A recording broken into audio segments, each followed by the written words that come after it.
Today, I'm sharing why we fired our financial advisor, how we saved hundreds of thousands of dollars in fees, and why we trust our own 30-minute research habit more than any corporate expert.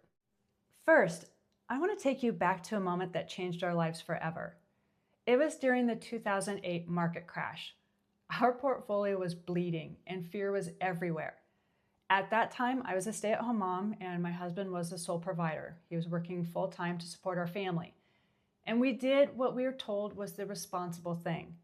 We had a financial advisor. When we called him scared and asking what to do during this time, he gave us the same generic reassurance that everyone else got. Just stay the course. It was a phrase we were paying thousands of dollars to hear. And in that moment, we realized that we weren't paying for expertise. We were paying for a safety blanket that wasn't actually keeping us warm. We realized that our financial advisor didn't have a crystal ball. He just had a script. And this was a wake-up call because we realized that if we were going to survive the volatility of the world, we couldn't outsource our survival to someone who didn't feel our pain.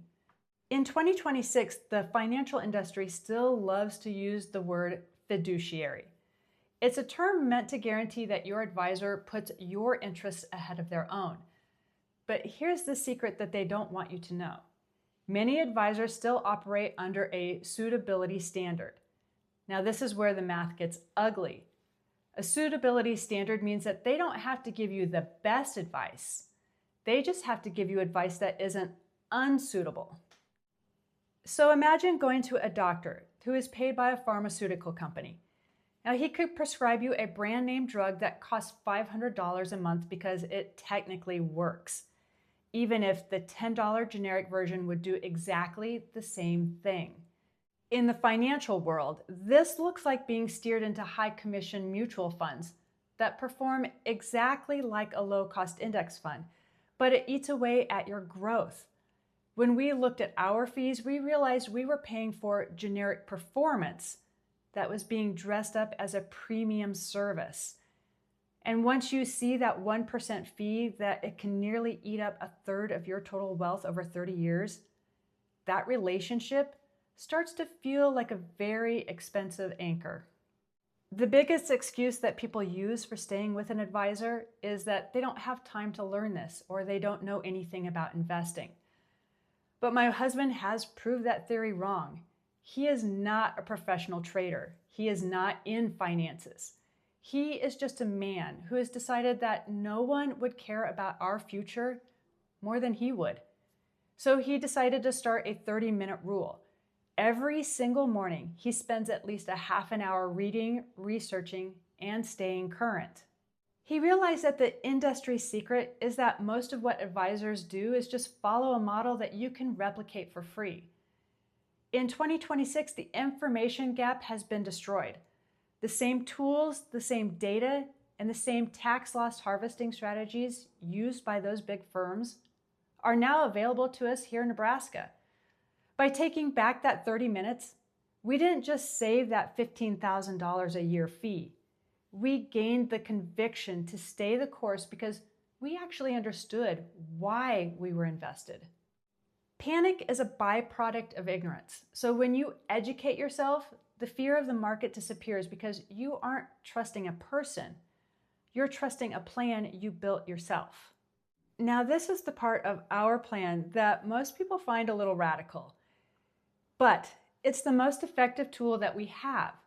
So my husband uses large language models, or AI, nearly every single day, but he doesn't ask AI for stock picks. He uses it as a cold, calculated, and brutally honest auditor. He'll feed in our current strategy and say, I am an early retiree. Here's our withdrawal plan. Act as a cynical financial auditor. Tell me exactly where this plan breaks in high inflation environment or a prolonged market dip. The AI doesn't have a commission to earn. It doesn't care if it hurts our feelings or if we don't like the answer. It gives us the risk that a human advisor might gloss over just to keep us feeling comfortable. Now in 2026, these tools are a superpower for the DIY investor. You have to learn how to interact with them. But once you do, you have a world-class analyst for the price of a cup of coffee. It's about using technology to stress test your life, so you don't have to wonder, what if, when the market turns red. We never hit the point where we were paying the $15,000 a year in fees, because my husband changed course early in our journey. But we did the math. That money, the hundreds of thousands of dollars in compounding fees that we didn't pay, is exactly what funded our early retirement. Those fees didn't go to a skyscraper office or to a corporate golf retreat. They went into our bridge account.